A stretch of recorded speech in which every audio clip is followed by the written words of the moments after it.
নমস্কার, আমার চ্যানেলে আপনাদের স্বাগত জানাই। আজকের রেসিপি হচ্ছে গন্ধরাজ পনির। প্রথমে পনিরগুলোকে এরকম চৌকো চৌকো করে কেটে নেব, আলুগুলোকে এইভাবে কেটে নেব এবং গন্ধরাজ লেবুর পাতা নেব।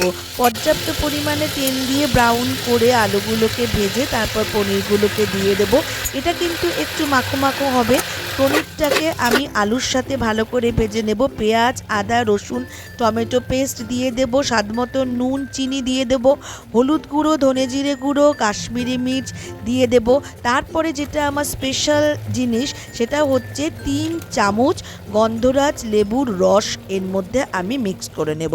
এবার ভালো করে কষিয়ে নিয়ে গরম জল ঢেলে দেব এবং প্রেশারটাকে আমি একটু ঠিকঠাক করে গন্ধরাজ লেবুর 3টে পাতা আমি ওর মধ্যে দিয়ে প্রেশারে একটা মাত্র সেজে দেব।